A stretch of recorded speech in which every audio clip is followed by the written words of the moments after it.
বদরের ময়দানে আল্লাহ রাসূল দোয়া করলেন, লড়াই যখন শুরু হলো, আরে আল্লাহ তাআলা এমন এক দৃশ্যের অবতারণা করলেন, মুসলমানদের বাহ্যিক রণপ্রস্তুতি বলতে গেলে কিছুই ছিল না, জাস্ট একটা তরবারি, দুইটা ঘোড়া। কিন্তু যখন যুদ্ধ শেষ হলো, দেখা গেল কুফরের মেরুদণ্ড ভেঙে গেছে। আবু জাহালের মতো এই উম্মতের ফেরাউন যারে বলা হয়, সেও দুনিয়া থেকে বিদায় নিয়েছে। 70 জন কাফের দুনিয়া থেকে চলে গেল, আর 70 জন বন্দী হয়ে জিম্মি হয়ে মুসলমানদের হাতে গ্রেফতার হলো। আল্লাহ পুরো ঘটনার দিকে ইঙ্গিত করে বলেন, ফালাম তাকতুলুহুম ওয়ালাকিন্নাল্লাহ কাতালাহুম। আল্লাহ কোরআনের আয়াত দিয়ে জানিয়ে দিচ্ছেন, শোনো মুসলমানরা, তোমরা ওদের কাউরে মারো নাই, আল্লাহ নিজে ওদেরকে মেরেছেন। আমার রাসূল সেই ময়দানে এক মুঠো ধুলো নিয়ে ছুঁড়ে মেরেছিলেন। আল্লাহর কি কুদরত! সামান্য ধুলো কয়জন মানুষের চোখেই আর পৌঁছানোর কথা ছিল, কিন্তু এই সামান্য ধুলো প্রতিটা জালেমের, প্রতিটা কাফের চোখের মধ্যে গিয়ে ঢুকে গেল, চোখের সামনে কিছুই দেখতে পেল না। এই সুযোগে মুমিনরাও তাদের উপর অতর্কিত চূড়ান্ত আক্রমণ চালিয়ে বসলো। এটার দিকে ইঙ্গিত করে আল্লাহ বলেন, ওয়ামা রামাইতা ইয রামাইতা ওয়ালাকিন্নাল্লাহ রামা।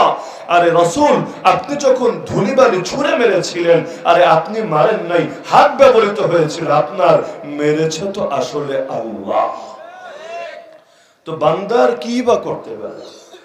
বান্দা পারে বীজ লাগাতে, গাছ বের করা বান্দার হাতে না। বান্দা পারে স্ত্রীর সাথে মিলিত হতে, সন্তান পয়দা করা, সৃষ্টি করা, জীবন দেওয়া, দুনিয়ায় আনার মতো ব্যবস্থা করা, কোনোটাই তো বান্দার হাতে না। বান্দা পারে দুনিয়ার মধ্যে প্রতিটা ক্ষেত্রেই তার সাধ্যে যতটুকু আছে এতটুকুকে ব্যয় করতে, চূড়ান্ত পরিণতি কোনো জায়গায় বান্দার হাতে না। এ কারণে আল্লাহ তাআলা হাদিসে কুদসির মধ্যে জানিয়ে দিয়েছেন, মুমিন বান্দা যদি তার দিকে এক বিঘত আগায় আসে, তখন আল্লাহর রহমত তার দিকে এক হাত আগায় আসে। মুমিন যদি আল্লাহর দিকে এক হাত এগিয়ে আসে, আল্লাহ তার দিকে 2 হাত এগিয়ে আসে। মুমিন যদি আল্লাহর দিকে হেঁটে হেঁটে আগাতে থাকে, আল্লাহ তার দিকে দৌড়ে দৌড়ে আগাতে থাকে। তার মানে মুমিন আর করবে কি? তার করার মতো আছেই বাকি, তো যতটুকু আছে সেটাই যখন আল্লাহর জন্য সে ব্যয় করবে, বাকিটা আল্লাহই করে দিবেন। যেমন মুসা আলাইহিস সালাম, আল্লাহ চাইলে তো এমনি রাস্তা বানায় দিতে পারতেন। আল্লাহর জন্য কঠিন বলতে কিছু নাই, অসাধ্য বলতে কিছু নাই। কিন্তু আল্লাহ মুসা নবীরে বললেন, হে মুসা, তুমি তোমার লাঠি দিয়ে সাগরে আঘাত করো। কেন? আঘাত ছাড়াই তো আল্লাহ দিতে পারেন। আল্লাহ কি দেওয়ার জন্য আঘাত দেওয়া জরুরি? আরে আল্লাহকে আঘাত না করলে পথ বানাতে পারতেন না? অবশ্যই পারতেন। কিন্তু আল্লাহ দুনিয়াকে এই নিজামের অধীনে সাজিয়েছেন, বান্দাকে এখানে বিভিন্ন আসবাবের দিকে আল্লাহ ফিরাবেন। বান্দা যখন আসবাব গ্রহণ করবে, সকল আসবাবের খালেক যিনি, তিনি সেটারে পরিপূর্ণতায় পৌঁছে দেবেন। একইভাবে মারিয়াম আলাইহিস সালাম, আল্লাহ তাআলা তাকে ফল দিবেন।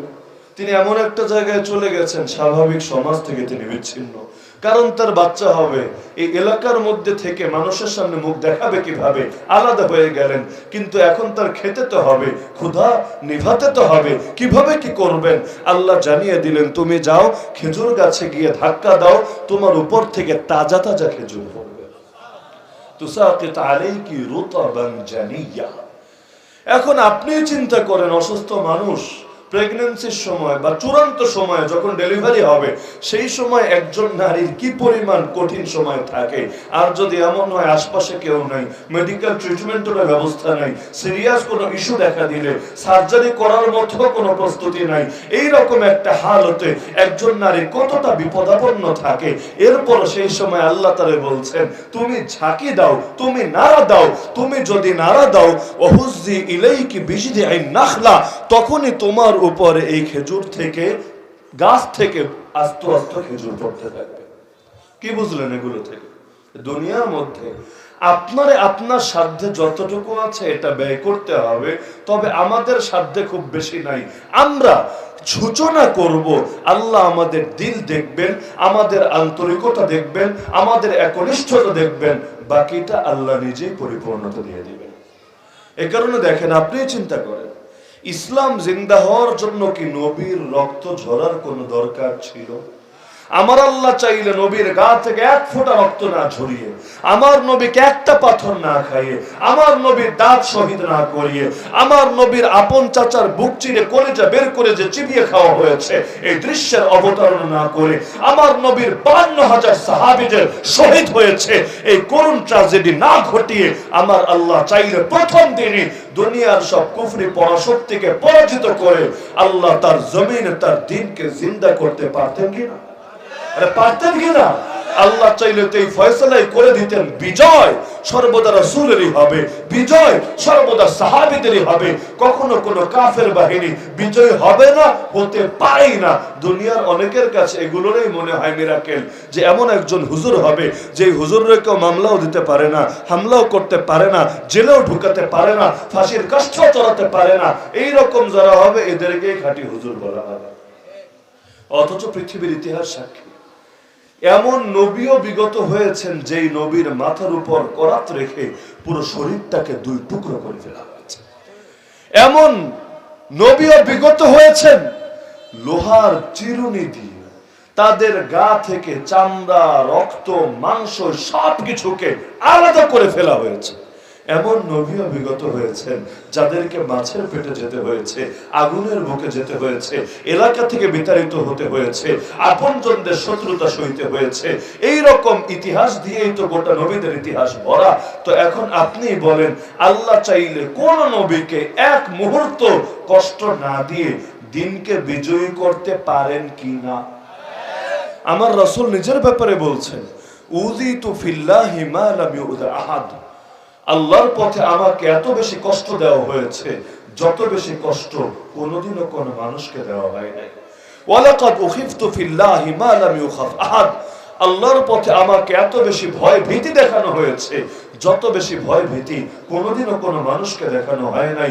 ওয়ালাকাদ আতাত আলাইয়া সালিসাতুন ওয়া মা লি ওয়া লি বিলালিন তাআমুন ইয়াকুলুহু যু কাবিদিন ইল্লা মা ওয়ারা ইবিতু বিলাল।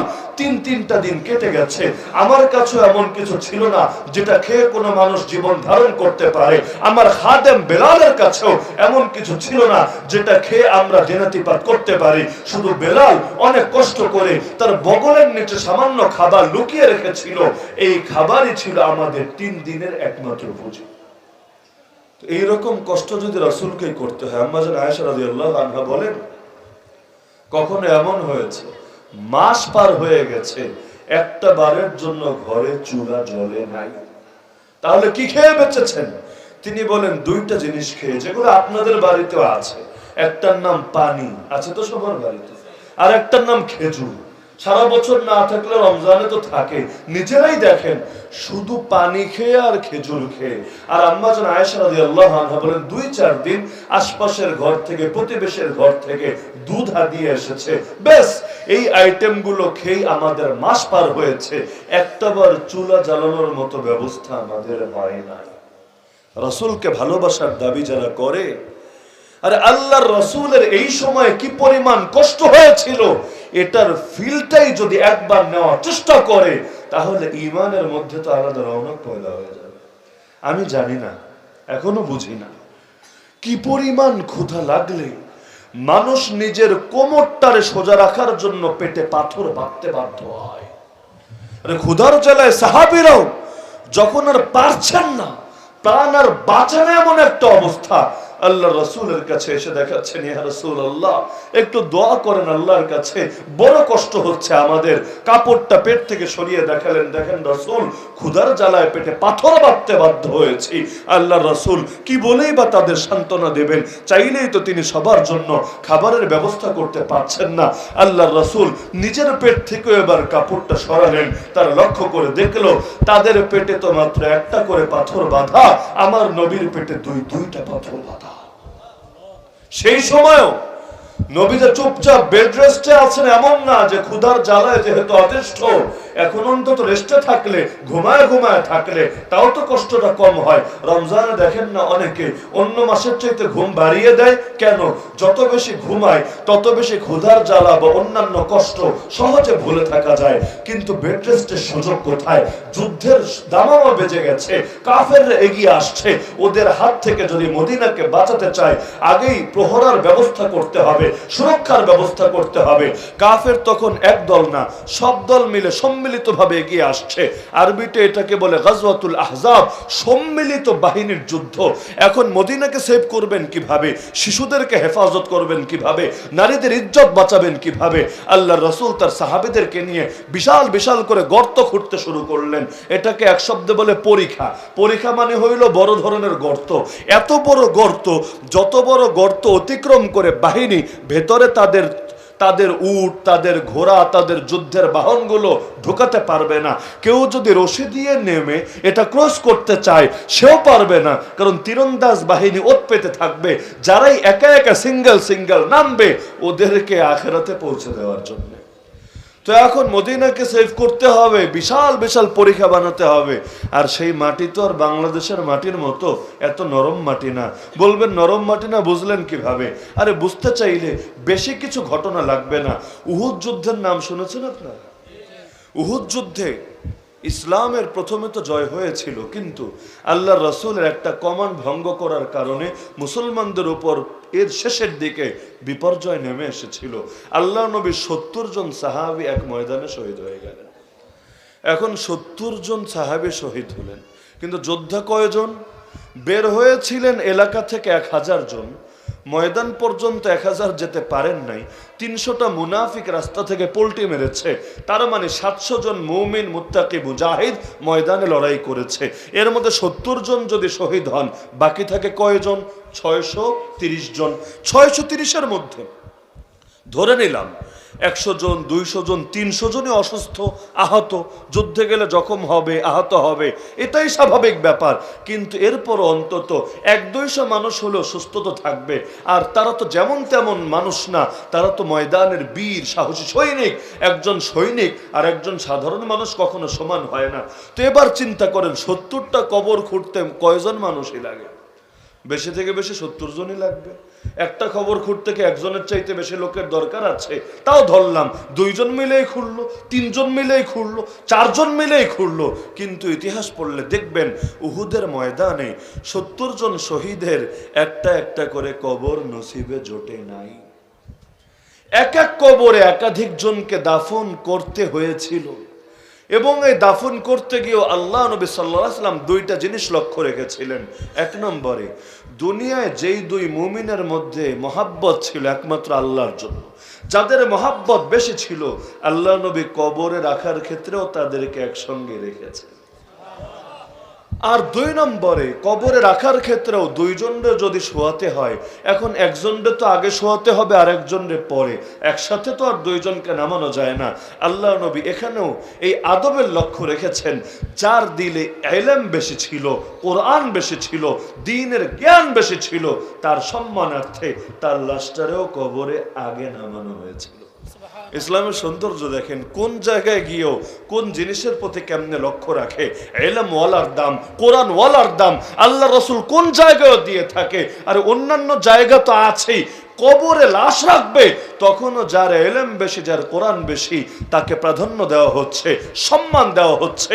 আরে দুনিয়ার 2 পয়সার নাস্তিক বেঈমানরা আলেম ওলামারে সম্মান দিলেই কি আর না দিলেই কি, যাদেরকে আসমানের ফেরেশতাও সম্মান দেয়, গর্তের পিঁপড়া থেকে সমুদ্রের মাছ পর্যন্ত প্রতিটা জীব, প্রতিটা জন্তু সম্মান দেয়, এমনকি যাদেরকে আল্লাহর রাসূলও সম্মান দেন, এমনকি আল্লাহ যাদেরকে সম্মানিত করবেন জান্নাতে, তাদেরকে দুনিয়ার 2 পয়সার নাস্তিক সম্মান দিলেও কিছু আসে যায় না, না দিলেও কিছু আসে যায় না। যাদেরকে আল্লাহ সম্মানিত করেন, তাদের দুনিয়ার এই সমস্ত নাস্তিকদের সম্মান লাগে না। এ সমস্ত কারণে হকপন্থীরা মজলুম হলে তাদের ইজ্জত যায় না। জেলখানায় তো অনেকেই যায়, চোর চুরি করেও জেলখানায় যায়, ধর্ষক ধর্ষণ করেও জেলখানায় যায়, খুনি খুন করেও জেলখানায় যায়। আবার আল্লাহর জমিনে দাঁড়িয়ে আল্লাহর দ্বীনের হক কথা বলার কারণেও লোকে জেলখানায় যায়। আমার নবীও গিয়েছিলেন জেলখানায়, 1 মাস 2 মাস না, 1 বছর 2 বছর না, 3 বছর প্লাস সময় তাকে কাটাতে হয়েছিল জেলখানায়। কিন্তু ওই জেলখানা আবার আমাদের সেই কেরানীগঞ্জের কেন্দ্রীয় কারাগার অথবা কাশিমপুরের কারাগারের মতো তো কারাগার না, এমন জেলখানা যেখানে খাবার পর্যন্ত দেওয়া হতো না, কোনো কিছু কেনার পর্যন্ত সুযোগ ছিল না। বাধ্য হয়ে এক সময় তাদেরকে গাছের পাতা পর্যন্ত খেতে হয়েছে। তো একদিন দুদিন তো না, গাছের পাতা খেতে খেতে মুখের মাড়ি পর্যন্ত ছিলে গেছে, নিজেদের মলগুলো ছাগলের মলে পরিণত হয়েছে। এমনকি ইউসুফ আলাহ নবীনা আলাইহিস সালাম তো প্রায় 1 যুগের কাছাকাছি কাটিয়ে দিলেন জেলখানায়। তো কি বলবেন, নবীর ইজ্জত কমে গেছে, ইউসুফ আলাইহিস সালামের ইজ্জত কমে গেছে। আল্লাহর দ্বীনের জন্য যারা মাজলুম হয় তাদের ইজ্জত কমে না, উল্টো তাদের ইজ্জত বাড়ে। যে যেই পরিমাণ কোরবানি দেয় ইতিহাসে সে তত বেশি সম্মানিত হয়। এ কারণে বেলালকে ভালোবাসে না এমন কোন মুসলমান পাবেন? সাইয়্যিদুনা হুসাইন রাদিয়াল্লাহু আনহুকে ভালোবাসে না এমন কোন ছোট বাচ্চাও মুসলিম কমিউনিটিতে খুঁজে পাবেন? আল্লাহ তাআলা রাসূলের ভালোবাসা যাদের দিলে দিলে ঢুকিয়ে দিয়েছেন, এই বেলাল হাবশি আর আফ্রিকার কালো একটা গোলাম যে বিক্রি হতো হাটে বাজারে, তার মহব্বত, একইভাবে সাইয়্যিদুনা হুসাইনের মহব্বত, একইভাবে আল্লাহ নবীর সকল মাজলুম সাহাবীদের মহব্বত আল্লাহ এভাবে ঢুকিয়ে দিয়েছেন সকল মুমিনের অন্তরে। তো এখন আল্লাহ রাসূল সাল্লাল্লাহু আলাইহি সাল্লাম চুপ করে বসে থাকার তো সুযোগ নাই, বেড রেস্টে থাকার তো সুযোগ নাই, কাজ করে যাচ্ছেন, কারণ গর্ত বানাতে হবে। আগেই বললাম, কবর খুঁড়তেই যেই মাটিতে এত কষ্ট হয়, পাথুরে মাটি, আবার ক্রেন তো নাই, এই যুগের আধুনিক কোনো ব্যবস্থা তো নাই যে সহজে খুঁড়বে। পাথুরে মাটি চাইলে এত সহজে খোঁড়া যায় না, কোদাল মারলে কুড়াল মারলে উল্টো আরো